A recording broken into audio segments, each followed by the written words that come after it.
तपाईँ किन यसरी चाहिँ सर्पले काँचुले फेरेको जस्तो भन्छ नि, खालि फेरिराख्ने, गुट फेरिराख्ने, अस्थिर बनिराख्ने, तपाईँलाई त कतिपयले पेन्डुलम र जुन किसिमले चाहिँ त्यो त्यति बेलाको तत्कालीन परिस्थितिमा जुन सरकारबाट म हटेँ, यति चाहिँ भन्छु, बाहिरिनु पर्दाको कारण यति चाहिँ भन्छु तपाईँलाई। हिँड्यो भने चाहिँ जुत्ताको तलुवा फाटे जस्तो तपाईँको त तलुवा नै फाटिसक्यो। हिजो तपाईँको यसो हेर्दाखेरि मेरा आदरणीय नेताहरू हुन्, ती नेताहरू एक ठाउँमा छन्, कमरेड प्रचण्डको माथात्मा छन्। केपी शर्मा ओलीको कदम चाहिँ प्रतिगमन हो भनेर बोल्नु भएको त रेकर्ड नै छ नि आज। अनि फेरि त्यही नेतासँग फेरि पनि तपाईँको चाहिँ विघटनको तहसम्म पुग्नको लागि 100%। तर तपाईँलाई अहिले कतिपयले अवसरवादी समेत भन्छन् क्या। र तपाईँहरूले पनि अलिअलि त्यो शैलीलाई तन्काउने काममा सायद अलिअलि मलजल गर्नुहुन्छ। तपाईँहरूको व्यवहार जे छ, कहिले चाहिँ कोटेश्वर पुग्नु भएको छ, कहिले डल्लु पुग्नु भएको छ, कहिले चाहिँ बालुवाटार पुग्नु भएको छ, कति घुमिराख्न सक्नु भएको उहाँ। यो उहाँ त अवसरवादी, यो त नितान्त खराब हो। व्यक्तिगत स्वार्थको लागि चाहिँ उहाँ अहिले केपी क्याम्पमा पुग्नु भयो भनेर पनि तपाईँको विषयमा टिका टिप्पणी हुन्छ। यही कुरा खराब हो क्या हाम्रो सोच्ने शैली। जस्तो केपी ओलीले पनि तपाईँको कतिपय चाहिँ शब्द अलि प्रयोग गरेर भनिराख्नु भएको छ, माधव प्रचण्डहरूले त्यसरी प्रयोग गरिराख्नु भएको छ। यस्तो कतिपय चिज खराबै हो। उहाँहरूलाई लागेको छ नि अहिले कि केपी ओलीले खराब गर्यो। केही दिन अघिसम्म त तपाईँ त्यही कार्यक्रममा गएर ताली पड्काउनु हो त। कार्यक्रमको बारेमा जाउँ भन्ने कुराहरू हुँदा जम्मी केही मान्छेहरू जम्मा गऱ्यौँ, हामीले गाली मात्र गर्न थाल्यौँ। उषाकला राई यो मुलुकमा जिम्मेवारी लिएर कामै गर्न नसक्ने मान्छे हो। अहिले त माधव प्रचण्ड गुटमा जाँदाखेरि त त्यो पद पाइएन। होइन, तपाईँले छिट्टै चाहिँ केही लाभको पद हासिल गर्दै हुनुहुन्छ अरे भन्ने त्यति बेला पनि तपाईँलाई मन्त्री पदको अफर आयो। छोडेरै हिँड्या होइन, छोडेकै हो। अवसरकै कुरा गर्ने हो भने संसद के हुन्छ भनेर म पनि त पर्खिन सक्ने होला नि। मन्त्री हुँदै गर्दा एउटा सामान्य बोली चिप्लिएकै भरमा प्रधानमन्त्री केपी शर्मा ओलीले एक्सन गर्नुभयो र तपाईँले मन्त्रालय नै छोडेर हिँड्नुपर्ने अवस्था आयो, राजीनामा नै दिएर। अहिले त्यसरी गर्नुभएको, त्यस्तो व्यवहार गर्नुभएको प्रधानमन्त्री केपी शर्मा ओलीसँग तपाईँ मिल्न गइसक्यो। ठिक छ, प्रचण्ड र माधव नेपालको बिचमा अब 50-50 गर्ने भने के? अब जति मान्छेहरू पूर्व एमालेका चाहिँ कार्यकर्ताहरू, नेताहरू माधव नेपाल वा झलनाथ खनाल देखेर त्यहाँ उभिरहनु भएको छ, बिस्तारै उहाँहरूलाई महसुस हुन थालेको छ, जसरी मलाई महसुस हुन थालेको छ कि अब यहाँ लागिँदैन। त्यहाँ माधव नेपाल वा झलनाथ खनालहरूलाई पनि त्यहाँ अप्ठ्यारो पर्न थाल्छ। र त्यति बेला मलाई एकदमै विश्वास छ उहाँ जस्ता नेताहरू फेरि पनि हाम्रा नेता बन्न आउनुहुन्छ। अब खोइ नेपालको राजनीतिमा त निर्वाचन आयोगमा निवेदन बोक्दै, नागरिकताको फोटोकपी बोक्दै हामी हौँ, हामीलाई चिन्ह देऊ, हामी निर्वाचन लड्छौँ भन्न गएको होइन र? नत्र भने त्यो कुरो छोडिदियो हुन्थ्यो नि त। निर्वाचन आयोगमा निवेदन दिँदै हामी निर्वाचनमा जान्छौँ भनेर चाहिँ उहाँ निवेदन दिने, अनि त्यस पछाडि बाहिर सडकतिर अलि मान्छे जम्मा गरेर भाषण लाएर हामी जान्नौँ भन्ने कुरो कि के अर्थ हुन्छ? यस्तो हुँदैछ। संसद पुनर्स्थापना भयो भने त विकल्प के नै हुन्छ र? सिधा छ नि। तपाईँहरूलाई अहिले नै पनि उकुस मुकुस भइसक्यो, कहाँ जाउँ के गरौँ, अहिले विप्लवसँग चाहिँ वार्ता थाल्नु भएको छ।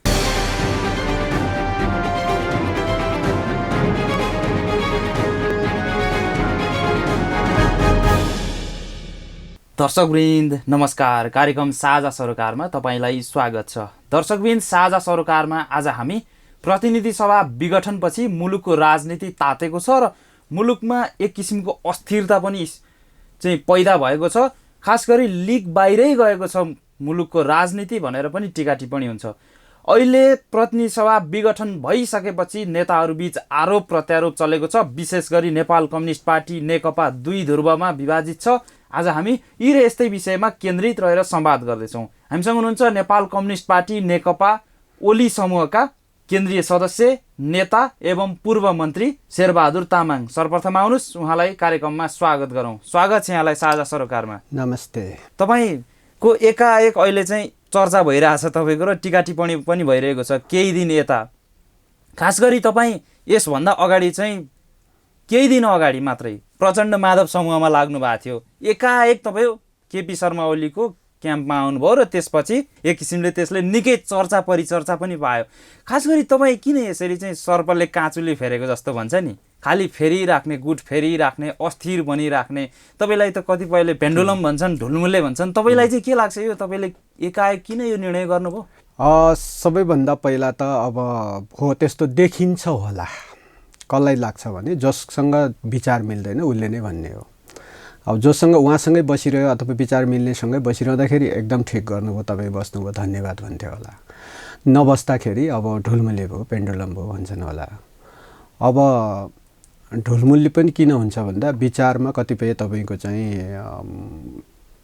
त्यो कतै स्थिरता नभइसकेको स्थिति हुन्छ र आज नेपालको राजनीतिमा खास गरी नेपाल कम्युनिस्ट पार्टी नेकपाभित्र यो त्यो थिग्रिने क्रम सुरु भयो। अब थिग्रिने क्रम, त्यसको विभाजनको क्रम र त्यो विभाजन हुँदा अलि बढी त्यसको चाहिँ चलायमान र त्यो स्थितिमा अब थिग्रिने क्रम सुरु भएको छ र थिग्रिने क्रम चाहिँ खास गरी जब छुट्टिने क्रम र छुट्टे पछाडि थिग्रिएर फेरि पनि पूर्ववत आफ्ना डोबहरूमा फर्किने क्रमको सुरुवात भएको छ। खास गरी तपाईँलाई चाहिँ पेन्डुलम र ढुलमुले यो कारणले नि भनिएको होला, तपाईँ कहिले यता कहिले उता तपाईँले गुट परिवर्तन गरिरहने, गुटको कुरा नेताहरूलाई सताइराख्ने, समीकरण बदलावमा चाहिँ सताइराख्ने, घरि यता पुग्ने घरि यता जाने, त्यो अवस्था देखिएर भन्छन् नि एउटा चाहिँ हिँड्यो भने चाहिँ जुत्ताको तलुवा फाटे जस्तो तपाईँको त तलुवा नै फाटिसक्यो होला, त्यो अवस्थासम्म चाहिँ टीका टिप्पणी हुन्छ। यस्तो तपाईँको चाहिँ ठिक छ, टिप्पा टिप्पणीप्रति राजनीतिक एउटा विचार बोक्ने मान्छेले ती सबै टिका टिप्पणी हुन्छन् थाहा छ नि, त्यो सबै विचारहरू आउँछन् थाहा छ, त्यो सबै कुरा बारेमा आफ्नो दृष्टिकोण बताउने पनि त उसको तयारी हुन्छ, उसको आँट हुन्छ, त्यही आँट अनुसार नै हुन्छ अगाडि बढ्छन्। त्यसो हुँदाखेरि आज तपाईँको चाहिँ मूलत प्रश्न दृष्टिकोणकै हो र अब ठिक छ उहाँहरू नेताहरू चाहिँ यताउति लाग्दा हुने अथवा तानातान गर्दा हुने, अनि चाहिँ हामी दृष्टिकोणको सवालमा आफ्नो दृष्टिकोणको पक्षमा उभिन्छु भन्न नपाइने भन्ने हुन्छ र त्यसैले त जस्तो हामीले नेकपा एमाले बनाउँदै आयौँ, माले हुँदै एमाले झापा विद्रोहबाट सुरु भएको यो आन्दोलन, त्यस पछाडि माले भएर 47 सालको परिवर्तन पछाडि मदन भण्डारले जनताको बौद्धिक जनवाद भन्ने सिद्धान्त हामीले चाहिँ अगाडि सारिसकेपछि मदनको नेतृत्वमा त्यो सारिसके पछाडि एउटा लोकप्रिय कम्युनिस्ट आन्दोलनलाई हामीले सङ्ग्रहित गर्दै सङ्गठित गर्दै अगाडि आएका र त्यसले सफलता पनि हासिल गर्दै आयौँ। अब त्यो सफलतासँगै हामीले आउँदाखेरि पार्टीभित्र जबको दृष्टिकोण अनुसार नेताहरूको बिचमा निर्वाचन हुन सक्थ्यो। हामीले पार्टीको लोकतान्त्रिकरणको सिद्धान्तलाई नै जब भन्यौँ, अरू पनि थुप्रै त्यसको विशेषताहरू छन्, त्यसले पार्टीको आन्तरिक जीवनमा तपाईँको चाहिँ त्यहाँभित्र इलेक्सनहरू हुन्थ्यो। इलेक्सन हुँदाखेरि फलानुलाई समर्थन गर्छु है भन्न पनि पायो, अथवा फलानु होइन फलानुलाई चाहिँ समर्थन गर्छु भन्न पनि पायो। म अझ ठ्याक्कै भन्छु, त्यही कुरा ठ्याक्कै भन्छु कि त्यति भइसके पछाडि तपाईँहरू कोही पनि होइन है मै उठ्छु भन्न पनि पाउने हो नि त। जबको वास्तवमा पार्टीको आन्तरिक जीवनको लोकतान्त्रिकरणको सिद्धान्तले त्यही भन्छ। त्यही अनुसार पार्टीभित्र निर्वाचन हुन्थ्यो, महाधिवेशन हुन्थ्यो। हो 8औं राष्ट्रिय महाधिवेशनमा मैले तत्कालीन अवस्थामा झलनाथ खनाल, ईश्वर पोखरेल रहेको टिम, त्यो टिमलाई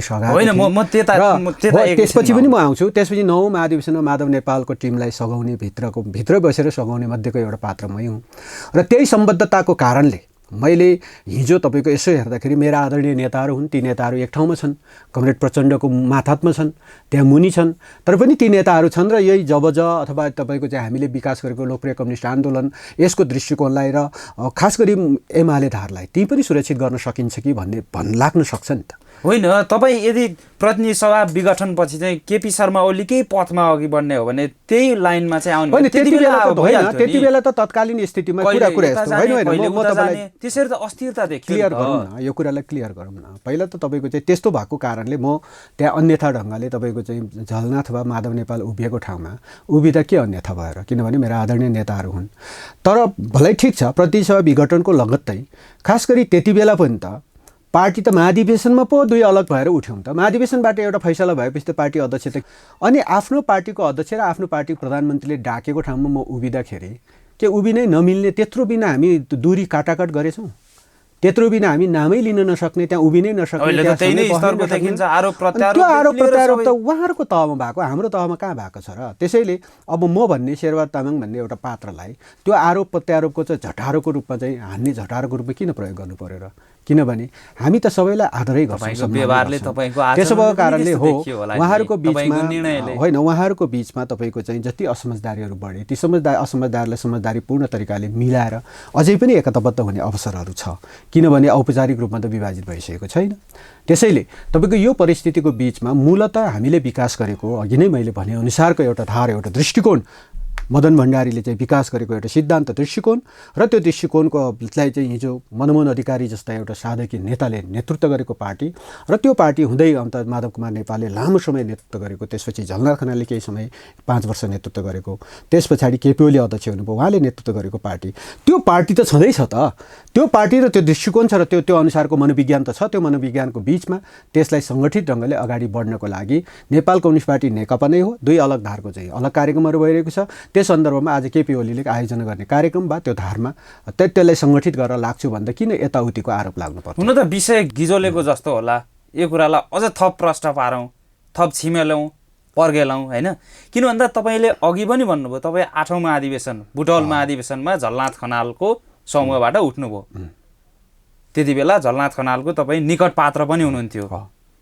दस्तावेज लेखनदेखि लिएर सबैमा तपाईँले सघाउ पनि गर्नुभएको थियो। त्यसपछि 9औं महाधिवेशनमा तपाईँ माधव कुमार नेपालको प्यानलबाट उठेर केन्द्रीय सदस्यमा निर्वाचित हुनुभयो, जो केपी शर्मा ओलीको इतरपक्ष थियो। केपी शर्मा ओलीको समूहसँग तपाईँ भेट्नुभयो। माधव कुमार नेपालको पक्षमा त्यति मात्र होइन, 9औं महाधिवेशनको विचार निर्माण 9औं महाधिवेशनले जुन विचार पास गर्यो त्यो विचार निर्माणको सवालमा पनि हामी महत्त्वपूर्ण ढङ्गले खट्यौँ र हामीले निर्माण गरेको विचार नै 9औं महाधिवेशनको विचार भएको छ। अनि त्यसरी माधव नेपाललाई त्यति साथ दिनुभयो मान्छे अहिले होइन, आज माधव कुमार नेपाललाई व्यक्तिलाई साथ दिने नदिने भन्ने प्रश्न भएन। अब पार्टी नै पूर्व एमाले मूलत तपाईँको चाहिँ हामीले विकास गरेको कम्युनिस्ट आन्दोलन र त्यो लोकप्रिय कम्युनिस्ट आन्दोलन हो र त्यो मदन भण्डारीले प्रतिपादन गरेको दृष्टिकोण र सिद्धान्त आज भलै नाम जेसुकै राखे पनि हामीले जनताको बहुजनवादबाट दीक्षित भएर आएकाहरू हामी मूल त्यो पार्टी र त्यो पार्टीको दृष्टिकोणमाथि प्रश्न चिन्ह उठेपछि त्यसलाई संरक्षण गर्न उहाँलाई नै नेता मानेर हिँड्नु भएको तपाईँ उहाँलाई नेता मानेको हातमा चाहिँ तपाईँ होइन पार्टीभित्र सम्बद्धता नजिक टाढा भन्ने हुन सक्छ, सम्बद्धता हुन सक्छ, होइन सम्बद्धता हुन सक्छ, नजिक टाढा हुन सक्छ, नेताको बीचमा कसको के सम्बन्ध भन्ने हुन सक्छ। तर नेता त मेरो नेपाल कम्युनिस्ट पार्टी एमाले नै थियो नि त्यति बेला। म नेकपा एमालेलाई नेता मानेर नेकपा एमालेलाई पार्टी मानेर लागेको मान्छे हो र त्यस्तो सबै कार्यकर्ताहरू नेकपा एमालेकै पक्षमा लागेको हो। तर पार्टीको आन्तरिक जीवनमा हामीले चाहिँ कहिलेकाहीँ को नजिक को टाढा त्यस्तो हुनसक्छ, किन केही सम्बद्धताहरू हुनसक्छ। त्यो सम्बद्धताको हिसाबले उहाँहरूलाई सघाएको पनि हो, उहाँहरूको साथमा रहेको पनि हो, अहिले पनि उहाँहरूलाई आदर सम्मान गर्छु। त्यसो भएको कारणले हामीले पूर्ववत रूपमा हाम्रो पूर्व पार्टी यो पार्टीलाई सङ्गठित गर्छौँ, सङ्गठित गर्दै हामी अगाडि बढ्दै गर्दाखेरि मलाई लाग्छ एक न एक दिन फेरि पनि उहाँहरू हाम्रो नेता बन्न सक्नुहुन्छ, नेता बन्न आउनुहुन्छ। होइन, पछिल्लो समय तपाईँले जो विचारहरू तर्कहरू प्रस्तुत गर्दै आउनु भएको छ नि, तपाईँको विचारले चाहिँ केपी शर्मा ओलीसँग तपाईँ धेरै नै टाढा गइसक्नु भयो कि जस्तो लाग्दै थियो एक हप्ता मात्रै अगाडिसम्म मात्रै। त्यसपछि तपाईँ के भनेको थियो र त्यस्तो बिना टाढा भयो भन्ने कुरा के भनेको थियो? होइन, तपाईँले त उहाँको कदम यो प्रतिनिधि सभा विघटनको कदम असंवैधानिक हो, अलोकतान्त्रिक हो, प्रतिगमनतिर मुलुकलाई लैजानुभयो उहाँले भन्नुभएको थिएन तपाईँले? मैले मूलत तपाईँको चाहिँ यो राजनीतिक प्रश्न भएकोले राजनीतिक कुरा हो र राजनीतिक कदम हो भनेको छु। राजनीतिक ढङ्गले नै यसको चाहिँ फैसला हुन्छ। भोलि यही राजनीतिक कदम र राजनीतिक प्रश्नहरूमा तपाईँको चाहिँ संवैधानिक अङ्गहरूले के फैसला गर्छ त्यो उहाँहरूको जिम्माको कुरा हो। किनभने हाम्रो संविधानको हाम्रो कानुन हामीले संविधान जुन ढङ्गले निर्माण गऱ्यौँ, शक्ति पृथकीकरणको सिद्धान्तलाई हामीले स्वीकार गरेका छौँ। त्यो अनुसार न्यायालयलाई हामीले चाहिँ तपाईँको चाहिँ कानुन यद्यपि विधायिकाले बनाउँछ, कानुन यद्यपि तपाईँ संसदले नै बनाउने हो, संविधान सभाले बनायो। त्यसो भएको कारणले त्यसको व्याख्या गर्ने अन्तिम अधिकार अदालतले दिएका छौँ। यो भनेको चाहिँ हाम्रो होइन, त्यसको स्पष्ट प्रमाण छ। तपाईँले केपी शर्मा ओलीको कदम चाहिँ प्रतिगमन हो भनेर बोल्नु भएको त रेकर्ड नै छ नि आज। अब त्यो बाहिर आए हुन्थ्यो, किनभने कतिपय सन्दर्भमा बोलिएका उहाँले चाल्नु भएको कदम चाहिँ ठीक होइन, उहाँले चाल्नु भएको कदम अहिले पनि म भन्छु नि, वास्तवमा अहिले पनि भनिरहेको छु, विघटनको तहसम्म पुग्नु चाहिँ हुँदैन थियो कि म अहिले पनि भन्छु। अनि फेरि पनि तपाईँको चाहिँ विघटनको तहसम्म पुग्नको लागि 100% केपी ओली मात्र दोषी हो त? म त त्यो त भनेको थिइनँ मैले। सबै दोषी छन्, दोषीको मात्र घटिबढी होला, कसैको कति मात्र दोषी होला, कसैको कति मात्र दोषी होला। त्यसो भएकाले त्यो ठाउँसम्म पुग्नको लागि अरूले चालेका कदमहरू, अरूले व्यक्त गरेका विचारहरू पनि त कम दोष छैन नि। त्यसो भएकाले यी सबै दोषका मात्रामा तुलोमा राख्ने हो भने घटिबढी अलिअलि तलमाथि होला, तर सबैको उस्तै हो। त्यसैले त्यस्तो सवालमा मैले पार्टीमै समस्या भइसकेपछि पार्टीलाई निर्माण गर्ने सवालमा भलै कुनै एउटा कदमप्रति हाम्रो चाहिँ दृष्टिकोण अलग होला, त्यहीभित्र पनि हामी दृष्टिकोण राखौँला भोलि पार्टीभित्र पार्टीका चाहिँ बैठकहरू हुँदाखेरि। तर पनि तपाईँको चाहिँ मूल प्रश्न के हो? होइन, तपाईँ त विगतदेखिको निकटताको आधारमा पनि केपी शर्मा ओली भन्दा तपाईँ त टाढै हुनुहुन्थ्यो नि। किन टाढा थियो? किनभने पार्टीको हिसाबले हामी नेकपा एमालेभित्र थियौँ। मेरा आदरणीय नेता केपी शर्मा ओली, झलनाथ खनाल, माधव नेपाल, उहाँहरू सबैलाई म त्यतिकै आदर सम्मान गर्छु। त्यसले तपाईँको चाहिँ पार्टी सङ्गठन निर्माणको सवालमा पार्टीभित्रको चाहिँ आन्तरिक जीवनमा हामीले लोकतान्त्रिक पद्धतिलाई स्वीकार गरिसके पछाडि फलानुलाई होइन फलानुलाई चाहिँ म सघाउँछु है भन्न पाइँदैन थियो र? पाइन्थ्यो नि। त्यसैले तर अब पार्टी नै विभाजन, पार्टी नै चाहिँ तपाईँलाई समस्या भइसकेपछि पार्टी बचाउने कष्टमा व्यक्ति प्रधान हुँदैन, त्यतिखेर पार्टीको दृष्टिकोण प्रधान हुन्छ र पार्टीको मूलधार प्रधान हुन्छ र होला फेरि यसमा ठिक छैन भन्नेहरू पनि छन्, उहाँहरूलाई पनि सम्मान छ, किनभने तपाईँको चाहिँ सबैको एउटै विचार त हुँदैन। वास्तविकता के हो तपाईँले नै स्पष्ट पारिदिनु होला। तर तपाईँलाई अहिले कतिपयले अवसरवादी समेत भन्छन् क्या, कहिले चाहिँ कोटेश्वर पुग्नु भएको छ, कहिले डल्लु पुग्नु भएको छ, कहिले चाहिँ बालुवाटार पुग्नु भएको छ, कति घुमिराख्न सक्नु भएको उहाँ त अवसरवादी, यो त व्यक्तिगत स्वार्थको लागि चाहिँ उहाँ अहिले केपी क्याम्पमा पुग्नु भयो भनेर पनि तपाईँको विषयमा टिका टिप्पणी हुन्छ। यही कुरा खराब हो क्या, हाम्रो सोच्ने शैली यही कुरा खराब हो। मेरो नेता झलनाथ खनाललाई भेट्न म डल्लु अहिले पनि जान्छु, मेरो नेता माधव नेपाललाई भेट्न अहिले पनि जान्छु, अथवा पार्टी मिलाउन त पार्टी मिलाउनलाई केही चाहिँ सन्देश पुर्याऊ भने म अहिले तपाईँको चाहिँ उसमा पनि पुग्छु, प्रचण्डका पनि पुग्न सक्छु।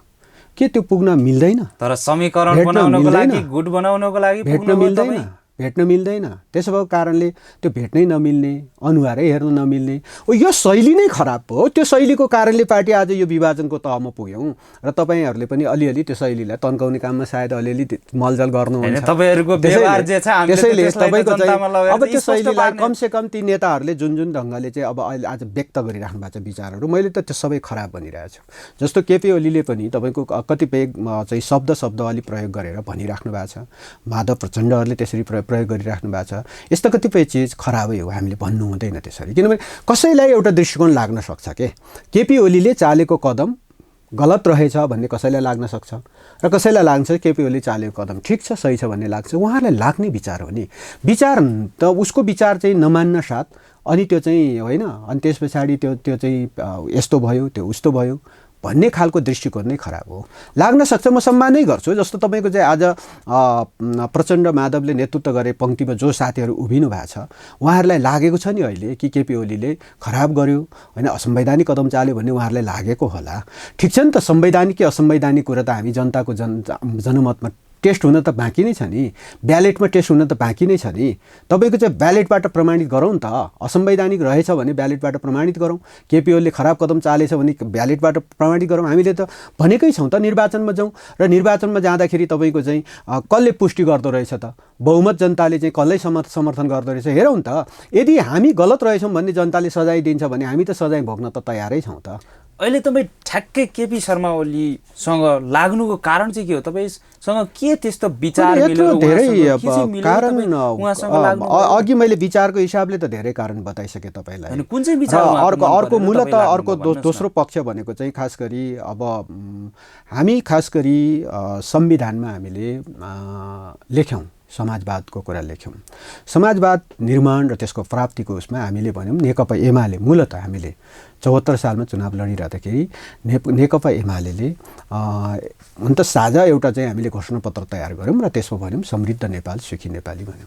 र समृद्ध नेपाल सुखी नेपाली प्राप्त गर्नको लागि गरिने हाम्रा कतिपय एजेन्डाहरू, कतिपय स्टेपहरू, कतिपय खुड्किलाहरू त्यो चाहिँ हामीले पुरा गर्ने सवालमा हामी बिचमा बहसहरू हुँदै जाँदा ती कतिपय कुराहरू लागू भइरहेका छैनन्।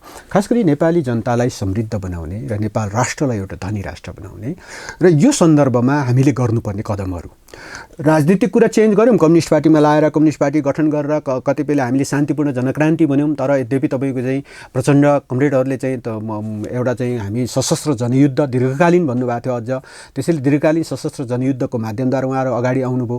मतलब यो सबै चिजको फ्युजन भएर अन्ततोगत एउटा कम्युनिस्ट पार्टीको अगुवाईमा, त्यसकै नेतृत्वमा, त्यसकै प्रहारमा यो मुलुकको चाहिँ राजतन्त्र सामन्तवादलाई अन्त्य गरेर हामीले गणतन्त्र प्राप्त गरेकै हौँ नि। त्यसैले यो ठाउँसम्म आउनेसम्म ठिक छ। त्यसभन्दा पछाडि जब प्राप्त गरिसके पछाडि गणतन्त्र पछाडि चाहिँ हामी सरकार सत्ता जब सञ्चालन गरिसके पछाडि मुलुकको परिवर्तनको लागि र अझ पनि लाखौँ मान्छेहरू चाहिँ हरियो पासपोर्ट च्याप्दै विदेशमा जानु परिरहेको छ, उहाँहरूलाई यही स्वदेशमा फर्काएर रोजगारी दिन सक्ने हामीसँग के छ योजना, हामीसँग के छ कार्यक्रम हो। यही सन्दर्भमा कतिपय चिजहरू सयौँवटा यस्ता योजना यस्ता योजनाहरू होइन, ठिक छ, सयौँवटा योजनाहरूमध्ये मूलतः हामीले खास गरी 1-2वटा स्टेपहरू, जुन स्टेपले म अहिले पनि तपाईँ मार्फत एकदम ढुक्काका साथ, एकदम कन्भिन्सका साथ त्यो रिसर्च बेसमा म बोलिरहेको छु कि हामी यो मुलुकको आजको रहेको पछौटेपन, आज रहेको गरिबी, आज रहेको अविकास, यो सबै चिजलाई 5-7 वर्षभित्रै हामीले सबैलाई अन्त्य गर्न सक्छौँ। प्रत्येक नेपाली जनता धनी हुन सक्छन् र त्यस्ता सयौँ योजनामध्ये एक दुईवटा योजनाको बारेमा हामीले सार्वजनिक पनि गरेका छौँ र यस्ता चिजहरूमा बहस हुँदाखेरि कमरेड प्रचण्डसँग पनि हामीले प्रस्तावहरू राख्यौँ। आउनुहोस्, बोल्नुहोस्। मासमा यति ठुलो मास जम्मा गर्ने भने कसैलाई गाली गर्नको लागि होइन, आफ्नो कार्यक्रम प्रस्तुत गर्नको लागि पनि हो। कार्यक्रम प्रस्तुत गरौँ भनियो, कुराकानी गर्यो। तर केही दिन अघिसम्म त तपाईँ त्यही कार्यक्रममा गएर ताली पड्काउनु हो त। प्रस्तुत हुनको लागि व्यक्त गरियो नि, प्रस्तुत हुनको लागि लबी गरियो होला। अब म जतिको मान्छे एउटा चाहिँ राजनीतिक रूपमा अलिकति चाहिँ सचेतै छु भन्ने लाग्छ। एउटा तहमा काम गरिरहेको छु, पार्टी नेताहरूको समीपमा रहेर काम गरिरहेको छु। म त्यहाँ उभिँदै नहुने भन्ने उभिनुहुन्न भन्ने कुरा त हुँदैन थियो नि। त्यसैले कार्यक्रमको सवालमा कार्यक्रम बोलौँ। अब मतलब कसैलाई गाली गरेर मात्र पुग्दैन। अब हाम्रा कार्यक्रम के हो, कार्यक्रमको बारेमा जाउँ भन्ने कुराहरू हुँदा जम्मी केही मान्छेहरू जम्मा गऱ्यौँ, हामीले गाली मात्र गर्न थाल्यौँ। यद्यपि ती कुराहरू हामीले चाहिँ सम्माननीय प्रधानमन्त्रीज्यूसँग पनि राख्दाखेरि उहाँले हो नेपाल राष्ट्रलाई समृद्ध बनाउनको लागि, नेपाल राष्ट्रलाई परिवर्तन गर्नको लागि कतिपय एजेन्डाहरू अब अगाडि सार्नुपर्छ। किनभने राजनीतिक आन्दोलन त हामीले सम्पन्न गऱ्यौँ, हामीले यो मुलुक गणतन्त्रमा गयौँ, जनताबाट निर्वाचित जनप्रतिनिधिहरूले सरकार सञ्चालन गर्ने ठाउँमा हामी पुगेका छौँ भनेपछि सञ्चालन गर्ने ठाउँमा पुगिसकेकाहरूले मूलतः मुलुकको समृद्धिको लागि अब सोच्नै पर्दछ भन्ने मुख्य कुरा हो। र त्यसरी सोच्ने सन्दर्भमा प्रधानमन्त्री सकारात्मक हुनुहुन्छ। उहाँले ती कुराहरूलाई राम्रो ढङ्गले बुझ्नु भएको छ र ठिक छ, कुनै समयको अन्तरालमा हामी यी सबै कुराहरूलाई जनताको बिचमा लिएर आउँछौँ। तपाईँ त्यसो भए पदसँग साटेर तपाईँ त्यता जानुभएको होइन, त्यो गुटमा कुनै पद तपाईँले पाउँदै हुनुहुन्छ अरे, केही फाइदा हुँदैछ अरे तपाईँलाई? स्पष्ट रूपमा तपाईँले हातमा लड्डु चाहिँ तपाईँलाई देखाउनु भयो, उहाँले केही दिनुभयो, त्यसैले चाहिँ त्यसैको लोभले चाहिँ तपाईँ त्यो क्याम्पमा लाग्नुभयो। तपाईँले त तपाईँको श्रीमती जो हुनुहुन्छ उषाकला राई, उहाँलाई समेत चाहिँ प्रदेश मन्त्री चाहिँ बनाउनको लागि अफर आयो। अब पहिलो त्यसैको लागि चाहिँ तपाईँ ठिक छ, यो पनि म तपाईँलाई बताउन चाहन्छु। खास गरी किन भन्दा स्पष्ट पारिदिनुहोस् भनेर। उषाकला राई यो मुलुकमा जिम्मेवारी लिएर कामै गर्न नसक्ने मान्छे हो होइन? जहाँ रहे पनि जिम्मेवारी लिएर काम गर्न सक्नुहुन्छ। उहाँ माधव प्रचण्डमा रहेर पनि उहाँले जिम्मेवारी लिएर काम गर्न सक्नुहुन्छ। अहिले त माधव प्रचण्ड गुटमा जाँदाखेरि त त्यो पद पाइएन। केपीओलीसँग रहेर पनि काम गर्न सक्नुहुन्छ। कामै गर्न नसक्ने मान्छे होइन। म पनि तपाईँको चाहिँ हिजो एउटा जिम्मेवारी प्राप्त गरेकै मान्छे हो। त्यसको मतलब किन प्राप्त गर्यो भने त त्यो जिम्मेवारी पुरा गर्न सक्ने हैसियत त रहेछ भनेर दिएकै हो नि। जिम्मेवारी गरेको पनि हो, किनभने संविधान कार्यान्वयनको सबै कानुनहरू मैले छोटो अवधि आफूले चाहिँ मन्त्रालयमा बस्दा पनि ती सबै कानुनहरू क्लियर गरेकै हुँ नि। त्यसैले धेरै संविधान कार्यान्वयन गर्न चाहिँ धेरै कानुनहरू चाहिँ तपाईँको चाहिँ संशोधन गर्नुपर्ने थियो, सय कानुनहरू संशोधन गर्नुपर्ने थियो। ती सबै कुराहरू त क्लियर भएकै हो नि। त्यसैले अझ केही कुराहरू मैले लागू गर्न सकिनँ होला, किनभने भ्रष्टाचार नियन्त्रणसँग सम्बन्धित कुरामा खास गरी सम्पत्ति विवरणलाई सार्वजनिक गरौँ। हामी सार्वजनिक पद धारण गरेका प्रत्येक व्यक्तिको जो सार्वजनिक पदमा छ त्यसको सम्पत्ति विवरण सार्वजनिक गर्ने कानुन बनाऊ भनेर ड्राफ्ट गरिकन अगाडि बढाएको, यद्यपि त्यो पुरा हुन सकेन। सार्वजनिक खरिदलाई संशोधन गरौँ भनेको त्यो पुरा हुन सकेन। त्यस पछाडि तपाईँको चाहिँ यो कमिसन कानुन, आज कमिसनको कुराहरूको यो खरिदमा ठुल्ठुला खरिदहरूमा कमिसन त छ। यद्यपि तपाईँले सानो सिम कार्ड चाहिँ रिचार्ज गर्नुहुन्छ त्यहाँ पनि 2 रुपियाँ जति तपाईँले कमिसन दिएको हुन्छ। त्यो ठुल्ठुला खरिद पनि कमिसन छ। त्यसैले त्यो कमिसन चाहिँ राज्य कोषमा ढुकुटीमा आओस् भन्ने कुराको सचेततापूर्वक कमसेकम मेरो हिसाबमा 60 देखि 70 अरब रुपियाँ राज्य ढुकुटीमा आउन सक्छ भन्ने अनुमानको आधारमा त्यो एउटा चाहिँ कमिसन कानुन बनाऊ भनेर त्यसको बारेमा पनि छलफल सुरु भएको थियो। यी 3टा मुख्य चिजहरू गर्न सकेनन्, तर अरू धेरै चिजहरू गरे नि त। त्यसैले काम गर्न सक्ने क्षमताको मान्छे भन्ने त छ, तर आज त्यतिको एउटा मान्छेलाई पदमा बाँडफाँड गरेर पदको चाहिँ बार्गेनिङ गरेर प्राप्त, मैले त्यत्रो पार्टी, त्यत्रो विशाल पार्टी, केपी ओली जतिको पार्टीसँग कुनै लिखित गरेर, केपी ओलीले नेतृत्व गरेको त्यत्रो पार्टीसँग लिखित गरेर यो पद प्राप्ति र त्यो पद प्राप्ति म को भएर? म त एउटा व्यक्ति होइन। एउटा व्यक्तिले तपाईँको चाहिँ एउटा पार्टीसँग, पार्टीको नेतृत्वसँग चाहिँ सम्झौता गर्नुपर्ने। सम्झौता त केपी ओली र तपाईँको चाहिँ प्रचण्ड बिचमा होस् न, अनि हामी जिन्दाबाद भन्छौँ न। केपी ओली र माधव नेपाल बिचमा होस् न सम्झौता। के ककलले के पद बाँड्नु छ सम्झौता होस् न। अनि त्यो पद बाँड्ने कुरा, पद प्राप्त गर्ने कुराको सम्झौता मसँग हुन्छ र? त्यसो भएको कारणले तपाईँको चाहिँ हो हामी बिचमा सहमति छ, सम्झौता पनि भएको छ। त्यो के सम्झौता सहमति भएको छ भने हामी पार्टीलाई बनाउँछौँ, पार्टीको दृष्टिकोणलाई अगाडि बढाउँछौँ, पार्टीको कार्यकर्ता भएर खट्छौँ।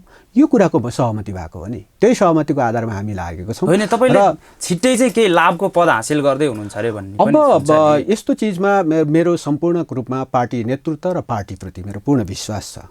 उहाँहरूले के गर्नुहुन्छ त्यो उहाँहरूको कुरा हो। किनभने म जिम्मेवारी पुरा गर्नै नसक्ने मान्छे होइन, यति कुरा प्रष्ट हो। तर जिम्मेवारी यो नै चाह्यो भनेर बार्गेनिङ गर्ने मान्छे होइन। तपाईँ त्यसमा अवसर पायो भने पार्टीले अवसरको अवसर कुरै दियो गर्दा भने तपाईँले तपाईँ भनिराख्नु भयो नि, गर्नुहुन्छ, तपाईँले होइन? त्यो यताउति गरे भन्नुभयो नि त।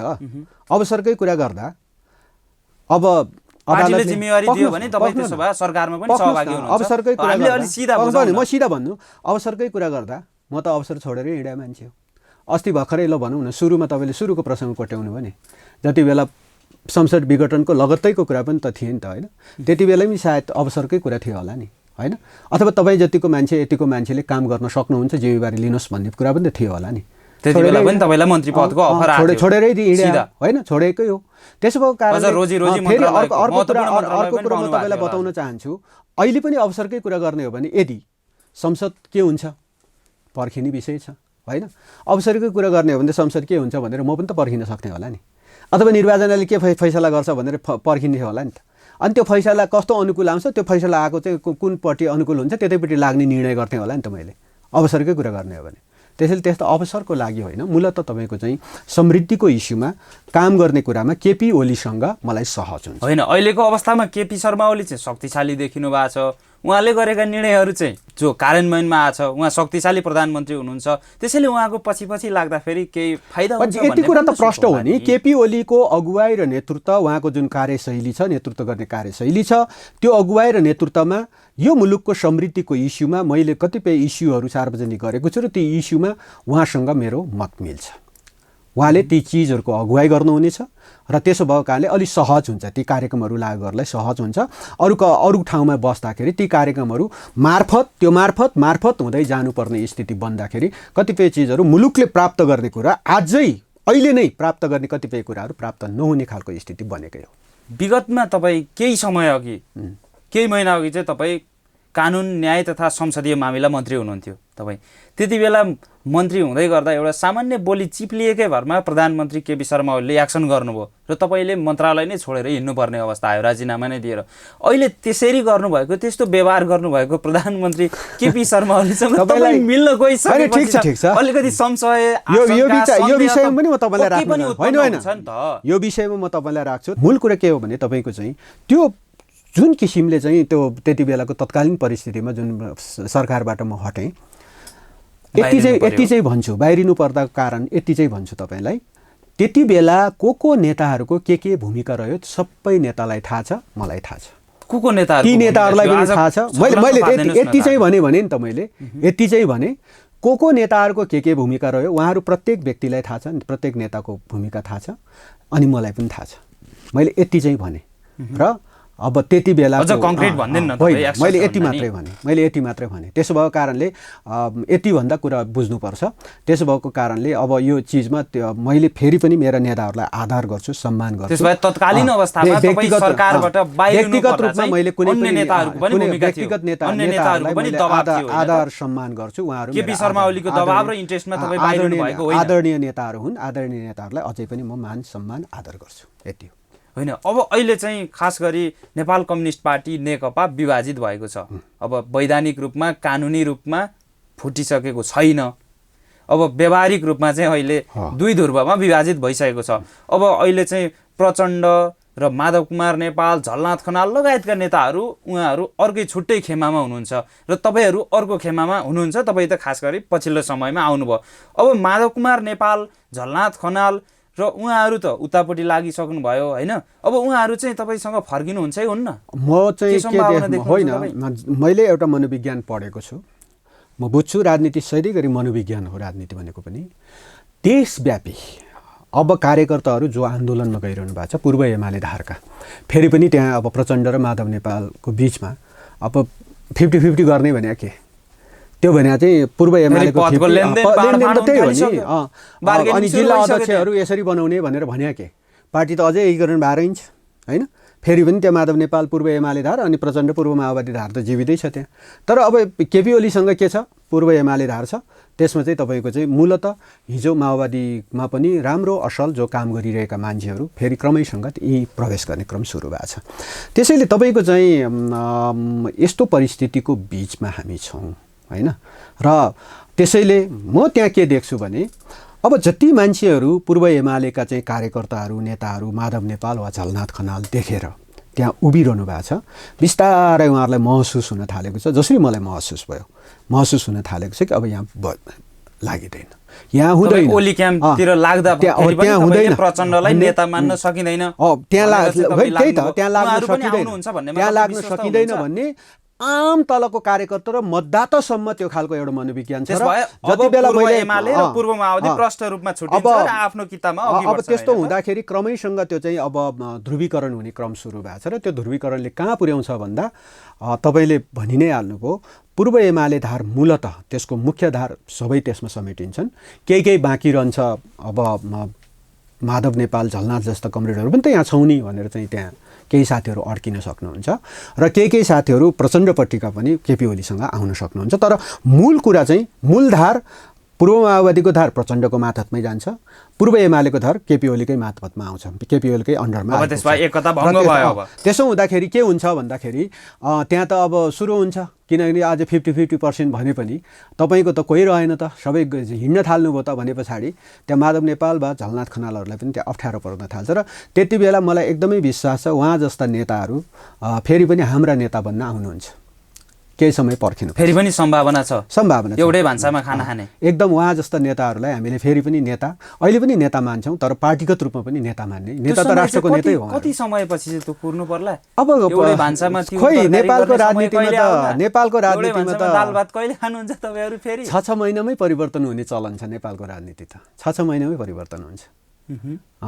हिजो विगत पनि हामीले हेऱ्यौँ नि, सरकार आज गठन भयो, 6 महिनापछि फेरि पुनर्गठन गरेर सरकार मिलेर गठन गर्यो, 6 महिनापछि फेरि तिनीहरू बिचमा नमिलेर अर्कोसँग मिलेर चाहिँ गठन हुने भने त 6 महिनापछि नै विचार चेन्ज हुँदो रहेछ नि त, होइन? मुलुककै विचार चेन्ज हुँदो रहेछ नि, पार्टीको सिँगै पार्टीको विचार चेन्ज हुँदो रहेछ नि। त्यसो भएको कारणले 6 महिनामै परिवर्तन हुने चलन छ र यो तपाईँको चाहिँ धेर पर्खिनुपर्छ जस्तो लाग्दैन, किनभने हामीले मूल धारलाई विकास गर्ने हो।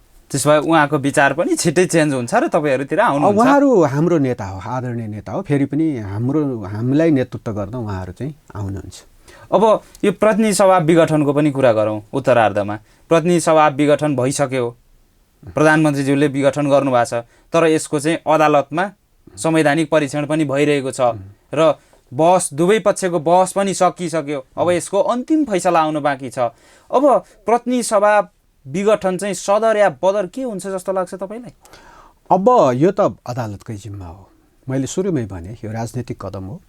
राजनीतिक कदम चालिसके पछाडि त्यसको परीक्षण के हो भन्ने कुराको जिम्मेवारी त तपाईँको चाहिँ अदालतले दिएका छौँ।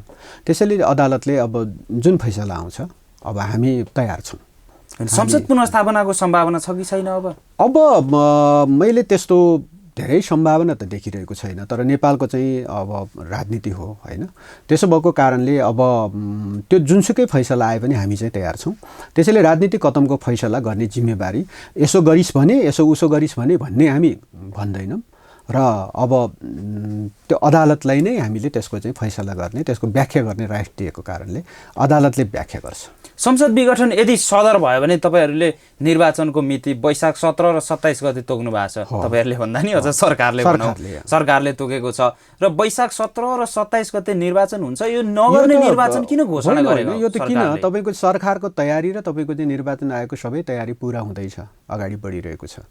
निर्वाचन यो त गर्दै नगर्ने होइन, किन गर्दैन? तपाईँको चाहिँ निर्वाचन सदर भएर फगत एउटा चाहिँ औपचारिकताको लागि निर्वाचनको मिति घोषणा गर्नुपर्ने थियो, त्यसैको लागि मात्रै निर्वाचनको मिति घोषणा गरे सरकारले। हिजो विगत पनि त्यसै भन्थे मान्छेहरू, भएका कुरालाई नदेख्ने, नभएका कुरालाई यस्तो हुन्छ रे भनेर अनि अनुमानको पछाडि किन दौड्यौँ हामी नेपाली त्यही भएछौँ के अनुमानको पछाडि दौडिन्छौँ। अनुमान किन लगाउनु पर्यो र? तोकिएको मिति छ, निर्वाचन आयोगले आफ्नो काम गरिरहेको छ, सरकारले आफ्नो काम गरिरहेको छ, अनि त्यस पछाडि चाहिँ माधव प्रचण्ड चाहिँ पनि निर्वाचनमा आउँदैन कि भन्ने मान्छेलाई शङ्का लाग्यो। उहाँहरू त आउँदैन भन्नुभएको छ निर्वाचनमा, संसद पुनर्स्थापना नै गराएर छोड्छौँ भनेर लाग्नु भएको छ। अझ सडक आन्दोलनमा हुनुहुन्छ उहाँहरू त। कहाँ आउँदैन भनेको छ र? आउँदैन त भनेको छैन त। निर्वाचन आयोगमा निवेदन लिएर नागरिकता लिँदै अनि त्यस पछाडि हामी आधिकारिक हो, हामीलाई चिन्न चाह्यो भन्न किन गएको त? निर्वाचनमा आउनलाई होइन, निरङ्कुशले पनि गराएका थिए, विगतमा पनि गराएका थिए। निर्वाचन आयोगमा चाहिँ निवेदन गराउने निर्वाचनमा हामी सहभागी हुँदैनौँ भन्नुभएको छ। निर्वाचन आयोगमा निवेदन बोक्दै, नागरिकताको फोटोकपी बोक्दै हामी हौँ, हामीलाई चिन्न देऊ, हामी निर्वाचन लड्छौँ भन्न गएको होइन र? नत्र भने त्यो कुरो छोडिदियो हुन्थ्यो नि त। निर्वाचन आयोगतिर किन धाइरहनु पर्यो? हामी निर्वाचनमा भाग उहाँ लिनु त आधिकारिकताको दाबी सहित जानु भयो नि। त्यसैले बहुमत केन्द्रीय आधिकारिकता सदस्य, यस्तो बहुमत स्थायी कमिटी सदस्य निर्वाचन आयोगमा सबै चाहिँ आफैतिर छ, हामीतिर छ निर्वाचन भनेर दाबी आयोगमा गर्न जानु निर्वाचन भएको दर्ता गर्ने, निर्वाचन आयोगमा पार्टी दर्ता गर्ने, निर्वाचन नलड्ने भन्ने हुन्छ? के को लागि दर्ता गर्ने? निर्वाचन आयोगमा कुनै एउटा सामाजिक संस्था दर्ता गर्छ, काम गर्नलाई भने दर्ता गर्ने हो। कोही मान्छेले त कुनै व्यावसायिक फर्म दर्ता गर्छ, काम गर्नलाई भने दर्ता गर्ने होइन। अनि राजनीतिक दलले निर्वाचन आयोगमा दल दर्ता गर्छ के को लागि भन्दा निर्वाचन लड्नको लागि होइन। हामी लोकतान्त्रिक विधिमा छौँ, निर्वाचन लड्छौँ, कुरा यो सत्य छ नि। अनि निर्वाचन आयोगमा निवेदन दिँदै हामी निर्वाचनमा जान्छौँ भनेर चाहिँ उहाँ निवेदन दिने, अनि त्यस पछाडि बाहिर सडकतिर अलि मान्छे जम्मा गरेर भाषण लाएर हामी जान्नौँ भन्ने कुरोको के अर्थ हुन्छ? यदि निर्वाचन नै भए पनि तपाईँहरूले यो हार्ने चुनाव चाहिँ किन गर्न लाए?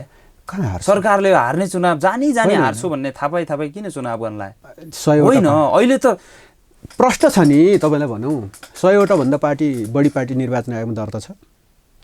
त्यो सबै पार्टीलाई जित्छौँ भन्ने छ? दर्ता गरेर निर्वाचनमा लड्दैन? आफ्नो दृष्टिकोणलाई निर्वाचनमा लिएर जान्छौँ।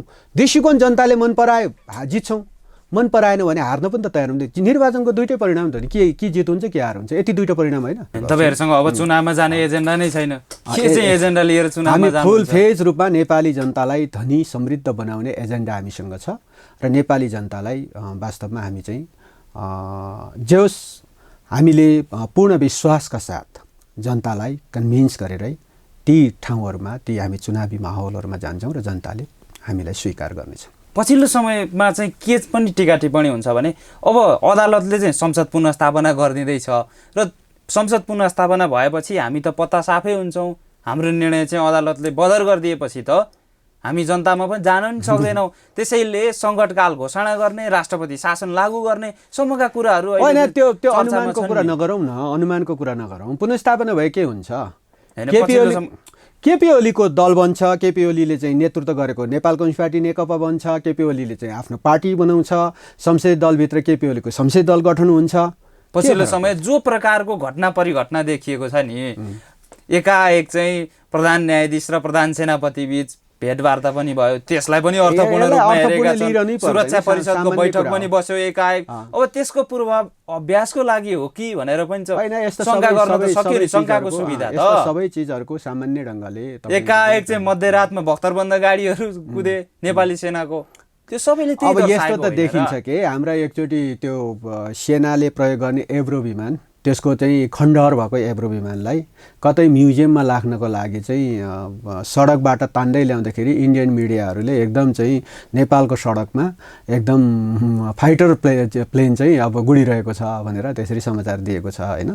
त्यसो भएको कारणले अब यस्ता कतिपय चिजलाई अनुमान लगाएर त्यसलाई एकदम हेभक क्रिएट गरेर यस्तो हुँदैछ। संसद पुनर्स्थापना भयो भने त विकल्प के नै हुन्छ र? सिधा छ नि, विकल्प के हुन्छ? संसद पुनर्स्थापना भयो भने अब राष्ट्रपति शासन नयाँ सरकार गठन हुन्छ अथवा केपी ओलीको नेतृत्वमा सरकार गठन हुन्छ, किन जानु पर्यो त्यस्तो सबै चिजहरूमा? संसद पुनर्स्थापना भयो भने पनि केपी शर्मा ओलीकै नेतृत्वमा चाहिँ किन बन्दैन? त्यो सरकार गठन हुन्छ अथवा भएन भने के फरक पर्छ? केपी ओलीको नेतृत्वको चाहिँ एउटा संसदीय दल बाँकी रहन्छ, गठन हुन्छ, हामी पार्टी बनाउँछौँ, देशव्यापी जान्छौँ, हामीलाई झन् सजिलो हुन्छ। हामी चाहिँ अर्को 2 वर्षसम्म चाहिँ पार्टी बनाउनलाई अभियान खटाउँछौँ। हामीले पूर्व एमाले सबैलाई देशव्यापी रूपमा सङ्गठित गरिसक्छौँ। बरु अहिले पो अन्यल छ मान्छेहरू।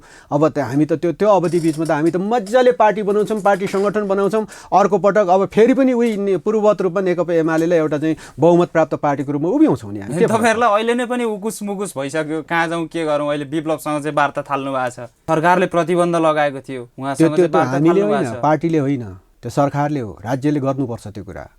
कुनै दल विशेष कुनै चाहिँ देशमा चाहिँ त्यही त अहिले असहज परिस्थिति आइसकेपछि विप्लवको साथ त्यो कुरामा तपाईँको चाहिँ राज्यको तहबाट राज्यले चाहिँ कोहीसँग वार्ता गर्छु र अनि त्यसपछि समय समाधान गर्छु भन्दाखेरि हामीले विरोध गर्न मिल्छ र? नेतृत्व जोसुकैले गरोस् न, सरकारको नेतृत्व जोसुकैले गरोस्, मुलुकलाई चाहिँ अप्ठ्यारो परिरहेको बेलामा अथवा तपाईँ कोही एउटा शक्ति चाहिँ हामी होइन विद्रोह सशस्त्र विद्रोहमा जान्छु भन्ने शक्तिलाई आउनुहोस् वार्तामा भन्न के अप्ठ्यारो हुन्छ र?